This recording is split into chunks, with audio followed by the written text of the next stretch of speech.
Selamat datang di video soal kuis BBB. Jangan lupa subscribe dan klik tombol like dan lonceng untuk update video berikutnya.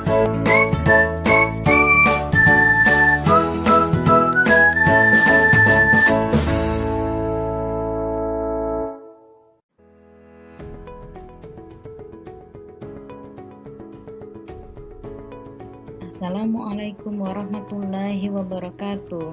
Hari ini kita akan belajar mengenai ide pokok materi Bahasa Indonesia kelas 5. Pengertian ide pokok. Ide pokok merupakan inti atau dasar permasalahan dari suatu teks.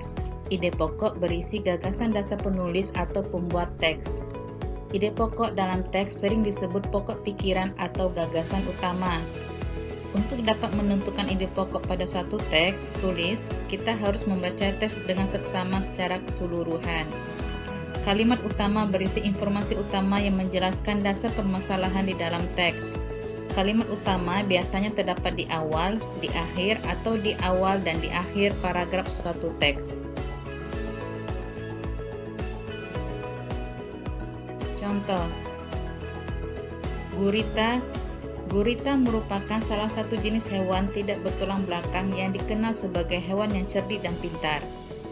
Hal itu karena seekor gurita memiliki daya ingat yang cukup kuat. Gurita dapat memecahkan masalah yang dialaminya lebih cepat dengan cara mengingat pengalamannya ketika memecahkan masalah yang sama.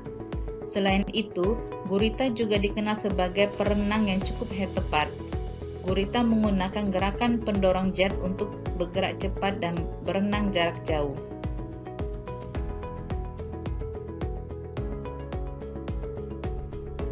Contoh, dari teks tersebut, kalimat utamanya terdapat pada kalimat pertama, yaitu gurita merupakan salah satu jenis hewan tidak bertulang belakang yang dikenal sebagai hewan cerdik dan pintar.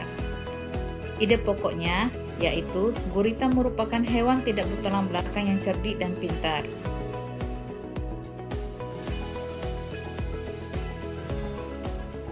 Kalimat utama dan kalimat penjelas. Kalimat utama adalah berisi informasi utama yang menjelaskan dasar permasalahan di dalam teks. Kalimat penjelas biasanya berisi informasi tambahan untuk menjelaskan lebih rinci hal-hal yang disampaikan pada kalimat utama. Kalimat penjelas dibuat untuk mendukung pernyataan yang disampaikan pada kalimat utama. Biasanya berisi informasi tambahan, alasan, atau sanggahan yang dapat mendukung pernyataan pada kalimat utama tersebut. Kalimat penjelas disebut juga sebagai kalimat pendukung.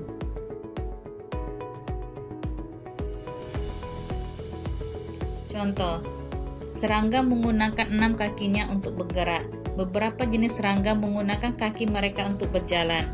Ada juga serangga yang menggunakan kaki mereka untuk melompat. Selain itu, ada beberapa jenis serangga yang menggunakan kaki mereka untuk berenang dan berjalan di atas air. Dari paragraf di atas, inti paragraf tersebut adalah mengenai fungsi kaki pada serangga, yang dapat kita temukan pada kalimat pertama, sedangkan kalimat penjelasannya dapat kita temukan pada kalimat kedua, ketiga, dan keempat, yaitu penjelasan mengenal cara serangga bergerak menggunakan kakinya.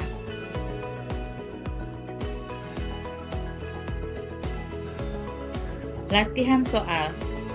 Ide pokok teks biasanya dapat ditemukan dalam kalimat A. Pendukung, B. Pertanyaan, C. Penjelasan, D. Utama.